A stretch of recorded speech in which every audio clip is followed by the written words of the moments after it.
your ears open. I'm going to be explaining a lot of tech, a lot of the stuff that's going to be going on, a little bit of the lore of the game. It's a fantastic game, great soundtrack. So I'm sorry if I'm going to be talking through it. But other than that, chat, get hype, get ready, and we're going to get this race on the road. So I'm going to go ahead and get the countdown started for everybody. They already know when to hit their timers. So if the racers can be ready to go in 5, 4, 3, 2, 1, go.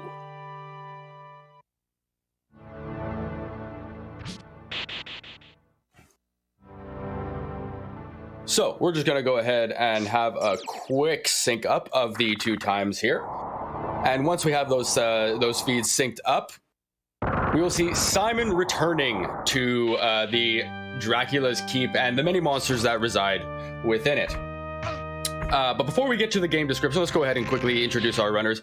We have Tinnue, who has a PB of 33 and 50, presently 33.49 with a 0.8 second unsubmitted PB, and Laxxus with a 33.23, actually 33.22 unsubmitted 1.2 second PB.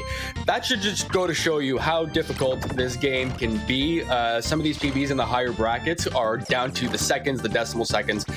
They can be bigger chunks, but this game is very unforgiving at times, depending on RNG or certain bosses, certain enemy positions. So one mistake can take you a large amount of time. So let's talk quickly about some tech. You're going to notice the point of this game: get the crosses, get the triple multiplier, and try to keep those crosses for the entirety of the game. It's kind of hard because when you die, you can you lose your combo. You have to then pick up the cross somewhere along the way, and there's not always a cross that's optimal and in line. We're going to be taking a lot of damage boosts. Now, Simon does this power strut all the way through. Does he run? No, he's got to conserve his energy, right? So taking damage from the opponent not only provides us with iframes that allows us to pass through certain enemies, but it also makes Simon move faster. Now, this is useful. You'll notice that sometimes that our runners are going to be jumping a little higher. This is going to be optimizing the distance that allows them to go from this damage boost. The higher you damage boost, the more distance your arc goes, therefore the faster you go.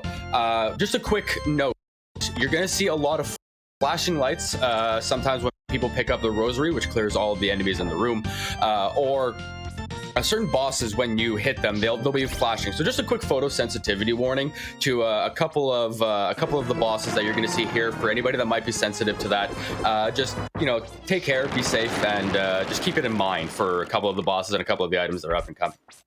So the first level is the stables, which is the boss Rodane. If you take a look, blink and you'll miss him. This is going to be the case for a lot of the bosses, as the general rule within the community is crosses kill bosses. So there goes Rodane, 2 phases, what's on the back of the undead horse, and 1 on the ground. He can be a little bit of a problem, as sometimes he can jump and that'll cost you about a second. If he jumps, sometimes you can catch him, other times you just gotta watch him drop down.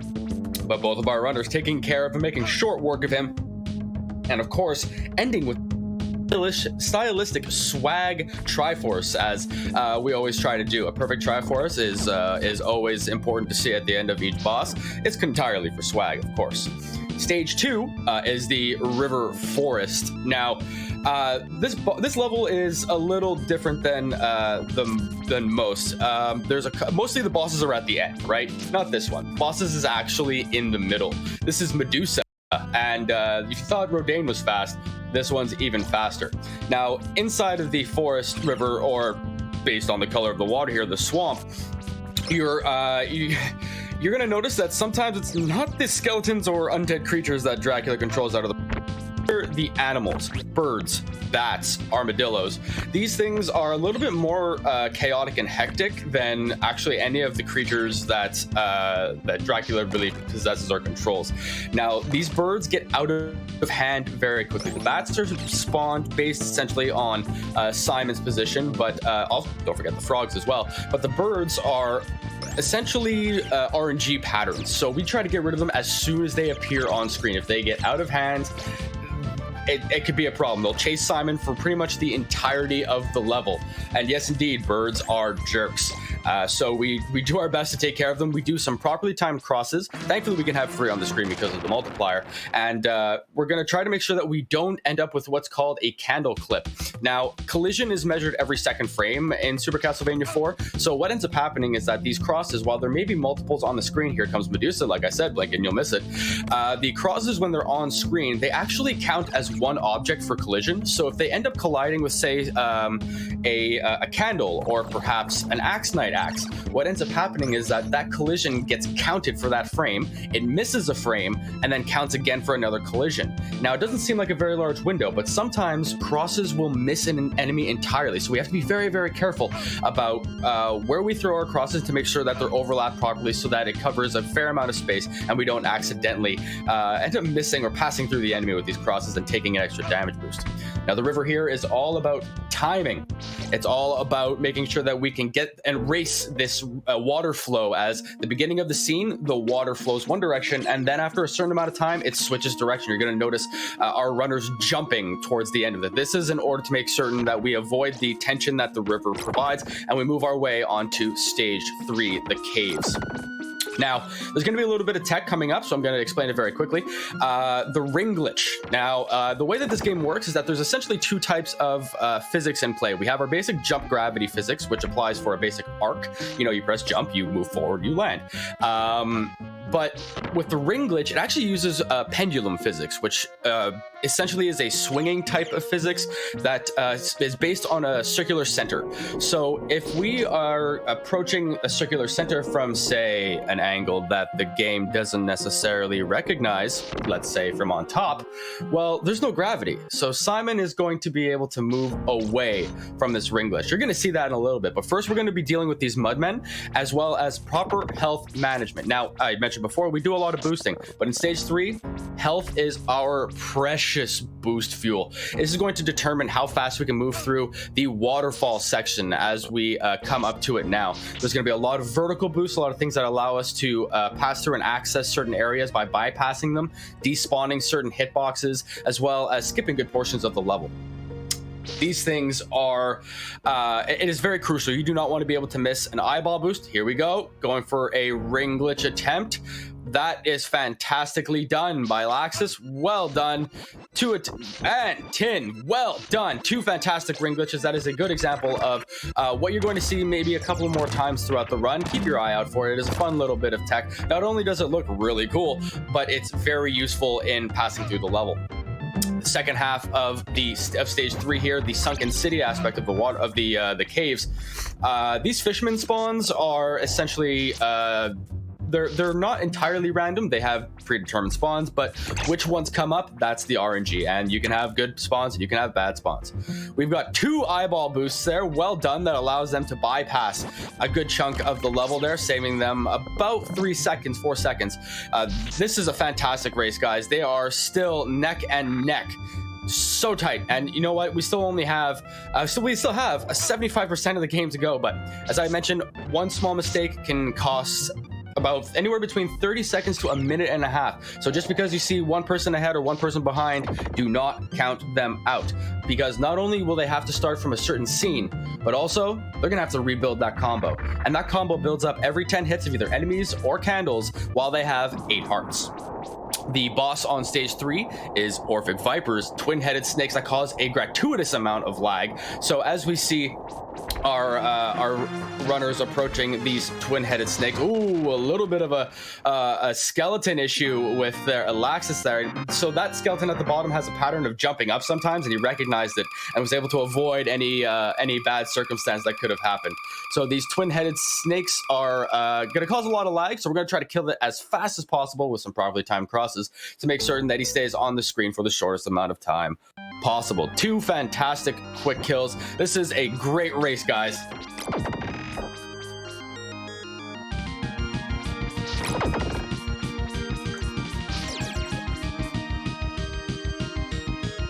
Stage 4 is the tower. There are 2 bosses in stage 4. This is where essentially the mode 7 comes into play. Now, this game was released in 1991, ported over to the US in the same year. There are a couple of changes that you might be able to notice as we move through the game. But the tower is essentially where they showed off the Mode 7 capabilities. You're going to notice Coexel, which his name is actually licks you up backwards. It's a common naming convention.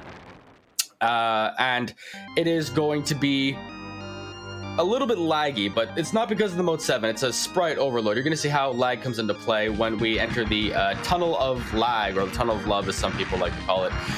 Depending on what kind of skeleton patterns we are dealing with is determined by how fast we move through that tunnel. So we want to be sure to move through that tunnel at a certain pace so that we don't get any strange spawns. Interesting jump there by laxxus. I don't know if anyone noticed that. That was a fun little setup there, which when the room starts rotating, technically the spawn of the platform, Simon can jump on it and, like a sturdy mountain goat, can stand and ascend without needing to use the ring glitch. That was a nice little bit of swag there.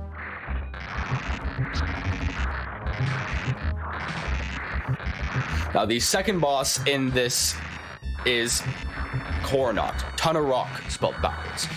Coronaut has a little bit of a chaos aspect to him, as depending on what pattern he chooses will affect how the pattern of how we kill him. It's a small little micro change depending on if we kill him during an animation or not, but this allows us to determine whether or not we can get the early orb, which is based on the rotating platforms that you're going to see on either side. There's also a little bit of tech coming up called the Zip, which some of you may be familiar with. Hopefully we're going to be able to see it. If not, I wouldn't blame them. This is a race. Zip is scary sometimes. It's an all or nothing technique, which has the person essentially clipping into the wall, abusing some iframes, and the way that the game readjusts Simon's positioning. Tunnel of lag here, as you see with all these skeletons and sprites. The red squares are sprites. The death animations are sprites. The bones are sprites. Simon's whip is a sprite. You get it, right? Everything is a sprite, and it ends up slowing down the game severely with the frame rule. So we're going to do our best to not kill any Richards, as we like to call them in the community, these skeletons, and try to move through this as smoothly as possible.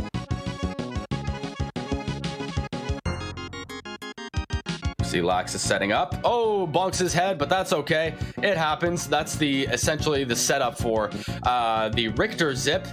But he goes and he's able to, thankfully there's no real risk for bonking on the setup here. So now we see Tin going for the Zip. This is the classic setup for the Zip. She gets in the wall. Oh, and she gets it.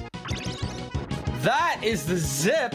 And look at the time difference there. That is incredible. That goes to show the exact impact that the Zip can have. To pull that off in a race is fantastically done. That is a large amount of pressure, and if you miss that, you're dead. So you're starting over with no cross, and you do not get another cross until the beginning of stage 5. That means Axe and Whip Coronaut. Well done. This is a tight race.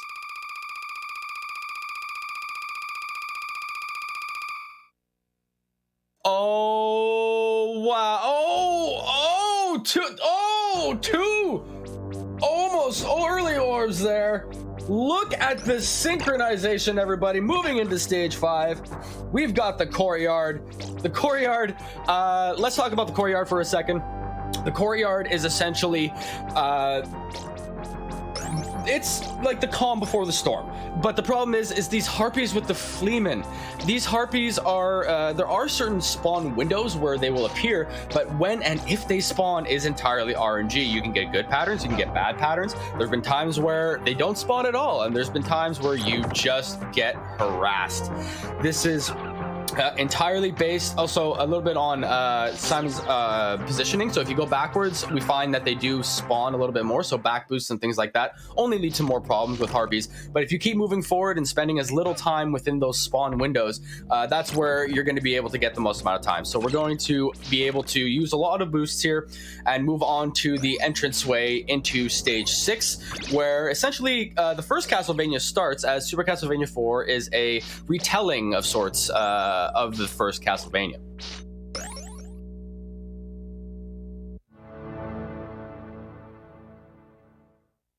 Chat, give it up for these racers. This is for halfway through the game, with how many things can go wrong with the tech that's involved, the fact that these guys are on the same screen. This is an incredible race.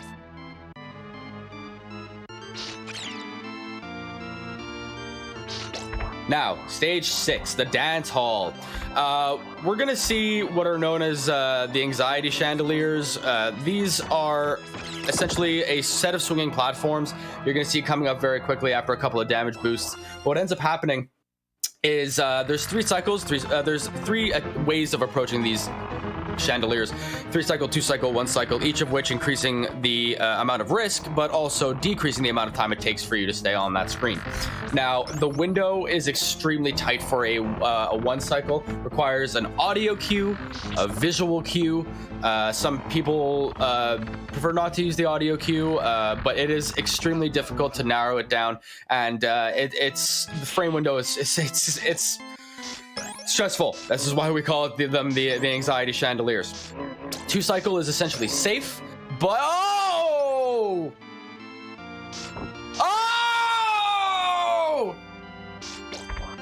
we're still synced, but they went for it. The gusto, the bravery to do that. They are leaving everything on the table. You can tell that they were doing very, very well. This is one of those things where if you're on PB pace, you don't want to let the attempt go. They put it all on the line, and we're back at round 2 of the chandeliers. Are they going to go for it again? Who knows? Are they going to go for a safe 2 cycle? We'll see. So very quickly, as we're going to go over this scene one more time, as I had mentioned before, this game was ported over in 1991 in the same year. You're going to notice a couple of small differences between the two. One major difference that you're going to notice is that in stage 8, in the essentially the Japanese original port, there is blood instead of there's blood in the ground and on the needles, and in the North American port, it's actually been converted to acid. So you'll notice a color of red or green depending on which version they're playing on. And also a couple of things were censored, such as the clothing on the statue, and some symbology was removed as well from the intro scene graveyards. So if you were to review the imagery, you'll see that some of the crosses were removed due to religious censorship, we could say. Now, interesting. So now they've both entered these secret rooms. Now, there are essentially 3 secrets in Super Castlevania 4. Now, the first room is here in stage 6. The other one is in stage 9. And the final one, I'm pretty sure everyone should be aware of at least once they've seen somebody miss that jump on Dracula and then land on the invisible platforms. That is there to make sure that if you do have a problem with Dracula, you can indeed just kind of reboost up your ammo in case.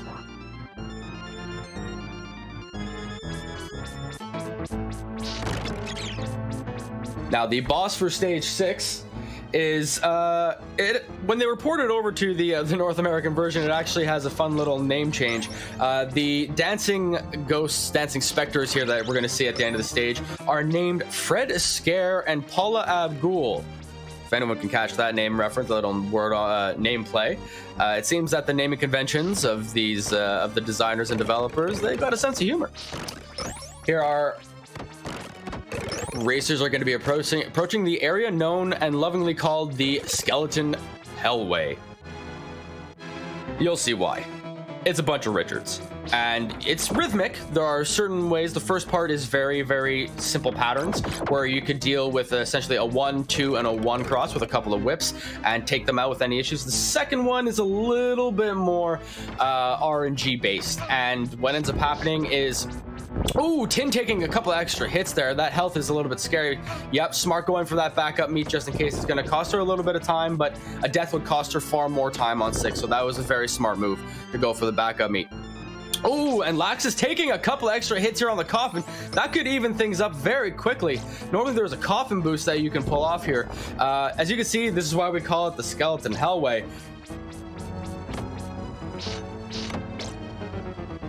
Now, you remember I had mentioned the animals were a problem before, and we were dealing with ghouls and skeletons. What's worse? Yeah, inanimate objects. Let's throw some tables at him too. The tables and chairs. What is this, WWE match? No, this is not a Disney film, everybody. Those chairs and tables are indeed there to take out Simon as well. They're actually two sprites, fun little fact. So if you take out the chairs, you'll still be left with the table, and that's there to kind of catch you off guard if you just stand and whip. And just like that, blink and you miss it. There goes our dancing ghouls. Our runners are now making the way over to stage 7, the library. Now, stage 7, there's going to be a little bit of tech that you're going to be seeing up here called the book jump. The first rotation of the books is going to be based on whether or not we get a high or a low axe, where you can get a free boost. And the second one is going to be the real book jump. This book jump is a very tiny frame window. They reuse a visual cue, which is a small crack in the background of the game, to line up with Simon's head. And that allows us to skip a small cycle rotation of these books. And we throw across early in order to take out a red skeleton just ahead of the time. But this book jump, if you're nervous about it, if you don't feel comfortable about it, because you actually have to walk to the very edge of one of these books in order to be able to get it. The closer you are to the edge, the bigger your frame window. If you're not close enough, that frame window is 0. You know what that means? You miss, you die. So here we're going to see laxxus getting the low axe. He takes the boost, throws across, and we're moving on to the second book jump. Let's see if he goes for it. Sets it up right onto the edge. Boom! Gets it nice and clean. That saves him a solid rotation in the books. Tin lining up for it. 2 for 2 on book jump.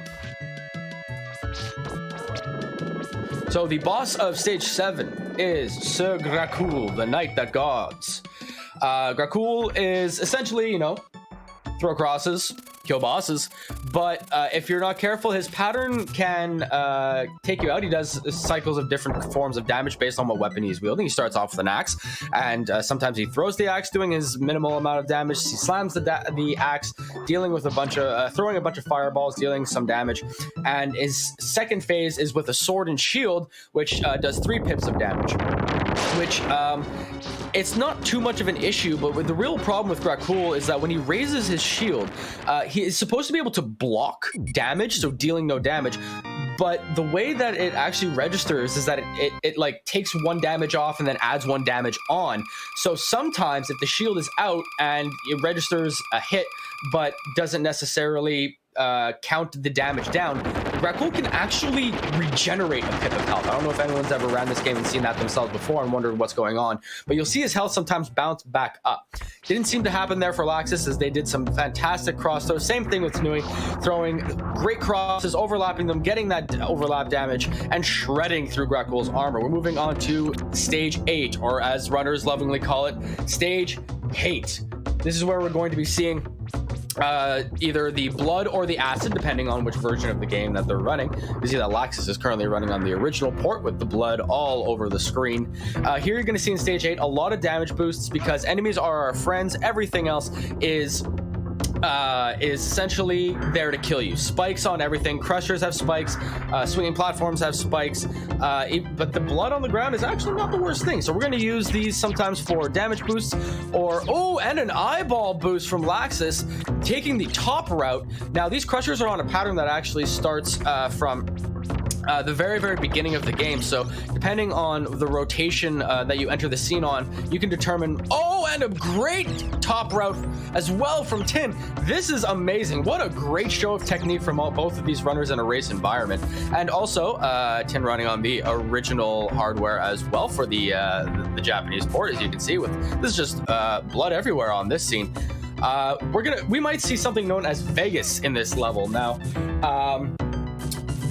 Vegas is a bridge at the end of this level that normally you would want to wait and try to determine the patterns. It has a kind of an RNG aspect to it where they can actually just kind of disappear as Simon walks across it.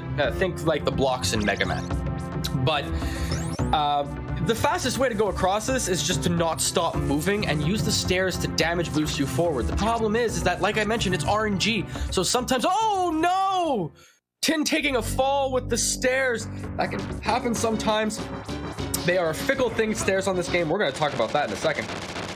laxxus taking it safe, going for the second rotation. The second rotation on Vegas is the safest way of going through it, as you can anything past that, the RNG starts to get out of hand. And Vegas at the very beginning is risky, but very much a reward if you're able to pull it off in the beginning. But as I was saying before, it is a one-shot deal, and you have no real control on the result. If you take that boost and the platform goes out from underneath you, oh no! That's what happens, ladies and gentlemen. That's Vegas, and sometimes the house wins. The boss on stage 8, Frankie. We all know Frankenstein's monster, and is able, laxxus is able to make short work. Crosses kill bosses. Moving on to stage 9, the treasury. The boss of this is the photosensitivity warning I'm going to give one last time. The boss on this is very, very flashy. Zap's bat is a large gold bat. Every single time you strike him, it flashes. So just safety eyes. Just take care of that.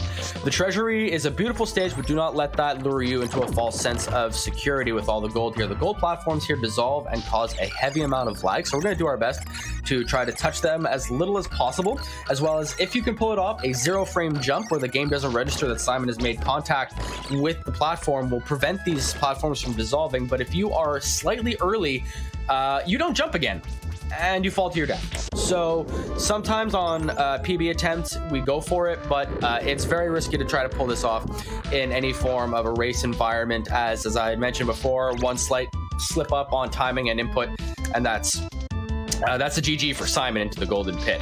Now you're gonna see maybe a thing called spike jump. There are some spikes on the ground where we can time certain inputs and lock ourselves in place with the cross throw animation so that we don't move left or right, but we can jump out of that animation. And sometimes we can use that in order to get an optimal pattern, but it's kind of risky. You touch those needles and you are going to be essentially done for. laxxus not going for the spike jump, but taking a safe boost from the first rotation of the blocks. A smart approach to that saves a good portion of time instead of waiting for all those blocks to drop down and create the proper platform. You can take that boost, walk right across, and it still does not cost you a lot of time and makes it very, very safe. Those are very good race strats right there. We're approaching the ascent as we take some damage boosts through here, try to avoid the skeleton Richards, and make our way up into Zafbat. Tin now catching up with her 3 combo, making her way through the treasury as well, avoiding the dragon head, taking care of the fireball so we don't get knocked back into the pit. And she is going to go ahead and pass through what we lovingly call as well the Scrooge McDuck pit, the gold pit here that you can slowly sink into. Now Zafat takes 22 hits in any percent with a fully upgraded whip, 33 in low percent, by the way. There are many categories in Super Castlevania 4. Low percent, whip percent, hard mode, which is the second loop of this, and of course any percent. But Zafbat, the way that it works here is that we're going to try to do 22 hits when Zap is at his lowest, the 22nd hit, because the break of the bats is momentum based. So if Zap is all the way at the top and he's swooping down, that momentum transfers into the break. And if he's all the way at the bottom, then the bats will actually stay there and kind of wiggle at a certain height that, as you saw, allows the crosses to take care of the bats with utmost efficiency and overlapping the whip as well. So the way that damage works in this game is that if, like what I mentioned before with the crosses, in some cases, if you can whip at the same time, then the damage of the scary damage from the dragon there, that was a thing there. That could have went really bad, but good recovery from Tin. Whipping at the same time can also cause extra damage as well, depending on the sprite of the enemy. Now, welcome to Stage A. As mentioned before in the previous run, what is a Castlevania game without a clock tower stage? And I'm just gonna actually take a moment here. Listen to this beat. It's Bloody Tears.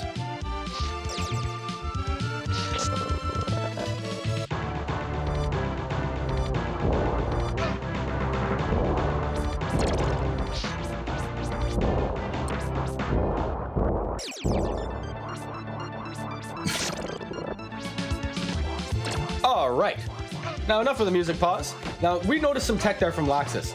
If you notice, what he did was a teeth gear, which was essentially a sprite overload. The sprite overload, I mentioned the lag limit before. Well, when the limit is hit, the game goes, I can't load anymore. And we can use this to our advantage by causing an extreme amount of lag in one place, which essentially despawns the teeth on the gear. Each tooth is a sprite. I don't know why they decided to make everything a sprite in this game. But what that does is that this allows for less load time in the second half of the screen, causing less lag, as well as a smoother jump transition on those gears. So that is a way that we can abuse the sprite overload. We also saw that before on stage 8. I don't know if anyone noticed. There was supposed to be a dragon's a dragon wall spawn there, but it just didn't happen because they were able to pick up the rosary at a specific time when the dragon was supposed to spawn.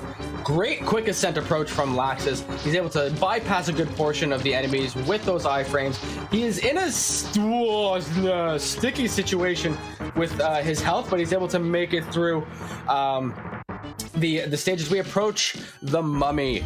Pharaoh Akhmedon II. This is an RNG pattern. What ends up happening here is we want the mummy to appear on the left side or the right side. The middle spawn is okay, but you can't get a one cycle. One cycle is optimal, where you are on the right side. You can stack your whip, stack your crosses, and take him out before he goes anywhere.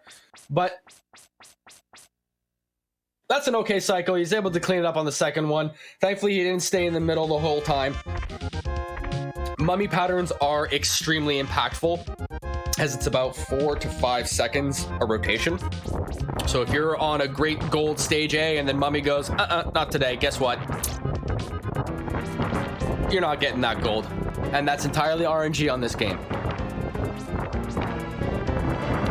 As you can see here, we are entering the Room of Close Associates, or Dracula's Keep. Now, I don't know who hired the contractor that basically said, you know, it'd be a really great bridge building material. Bats. Yeah, well, that's the case here. As you can see, all of these bats are spawning. It's going to cause a little bit of lag, so we're going to throw some crosses, take out the candles, collect hearts. Hearts are very important, as we are going to do our best to throw as many crosses as we can, because there is a boss rush after. Now, remember I had mentioned before, there's a problem with stairs. Well, in this game, the way that the stairs are designed, there's a thing called stairs boss, where the sprite of a stair, if you were to imagine a Cartesian plane where there is, or a graph of sorts with an X and Y axis, there is a 0, 0, a center point. And that actually exists where they lined up the stairs. Graphically, it looks great, but functionally, not the best, because if Simon is moving at a specific angle towards the stairs, well, he can hit that 0, 0. And 0, 0 in game language means stairs not there. So even if you are pressing up on your D-pad, you are not going to be registered on the stairs and can actually fall on through, which it's annoying. You're trying to optimize your frames, and it just so happens that Simon's jump is okay. Phew, okay. I saw something and we're fine. You pass right on through, and it happens, but. You know, we do our best to avoid it based on the jump positioning, and neutral jumps really help remove stairs boss. So I don't know who thought that it would be a fun joke at the end of the game to be like, you know, it'd be great, let's make an entire level out of stairs. That's just mean. So now making our way into the first of the Room of Close Associates, which is, by the way, the name of the music here. Slogra. We nickname him the Destroyer of Dreams. Now, Slogra's first phase is essentially predictable. You can script it a little by throwing crouch crosses, but there is indeed a pattern that he can have where he charges. There's a 15% charge pattern. But the second phase, Slogra can be very, very aggro. Now, you'll notice that Slogra actually has iframes, and that means that you can't hit him more than once. But because we overlap our crosses in triangles, each cross, well, it counts as damage. So we're gonna overlap 1, 1, and 1, make a nice little triangle, and try to see if we can get 3 pips of damage per. You don't want to whip during this phase, because for one reason or another, the whip actually takes priority when facing Slogra. Tin doing a fantastic job closing in on the ground as she does the platform approach. These platforms are also manipulatable, by the way, based on your position. And she's going to be able to enter the Room of Close Associates very shortly as well. laxxus making short work of Gaibon, as I like to say. We like to let Gaibons be bygones. It is a scripted fight that you could essentially throw crosses at a specific time. He bounces from one side to the other. He dies on the ground, and you just kind of throw them on the other side, and everything is A-okay. Here comes Death. Death is the goal of Death is essentially to throw some crosses to get him on the left sweep as he comes back across, as you see here. Take out those sides, which will do a bit of damage, and try to kill him on the roof as fast as possible. Depending on the pattern that you get in the second half, of course, he can either do sweeping attacks or a drop-down spinning axe attack, a spinning scythe attack, I should say. Ooh, fantastic Slagra by Tin. Well done. Textbook example of the proper way to take care of Slagra. Great job on killing Death there by laxxus, but the way that we measure an optimal Death kill is how far to the left on the top of the screen that we kill. If you take a look at the tasks, actually, there's a great task and a bunch of material available for learning this game and studying this game, but far to the left is the way that you want to go. Great first phase of Gaibon there by Tin. Great second phase, whipping down for extra damage. Well done. As laxxus has plenty of crosses making his way into Dracula. Now, Dracula has 3 phases, where the first one is purple fireballs, second one is fire elementals, which chase you around, and the third one is lightning from the sky. There's also an in-between phase, where, as you just saw, he throws a purple orb out, which can give a little bit of meat. We call that meat phase, but that is a very small window, and if we can skip through it, then so be it. But in other percent categories, we want to try to farm that meat because we can't deal as much damage. Now, Dracula's head is the only thing that takes damage. This is a common thing throughout Castlevania games, but we want to try to get good spawns with Dracula. His spawns are RNG, except for his fourth one. The fourth one is always going to be on top of Simon. So you want to try to hope for really good patterns with Dracula towards the end, because bad patterns, if he's all the way to the left and all the way to the right, you will not get good rebound patterns.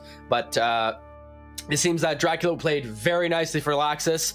That is going to be the GG for laxxus. We're going to set time in just a little bit once he grabs the orb. But the race isn't over. Keep the hype going. Tin is now entering Drax's room. This is a fantastic race for 11 levels, everybody. For how difficult this game is, this was a fantastically close race by both of our runners. There's the orb grab from laxxus with a final time of 35:34. Great run there for marathon times. Let's get those GGs for laxxus, our winner of the any percent race. Breads down Dracula, entering the elemental phase. Now, that orb pattern that the meat comes from is actually a little chaotic. So we've actually seen a couple of times where that orb is very aggressive. It'll slap you around a little bit, and it's actually killed a couple of runs. And nothing is more insulting than getting backhanded by the health orb, as essentially it is titled. Some great damage there from Tin. That's Dracula killed. Look at that. What a great window. Great race. Give it up to both of our racers. Let's get the hype in chat.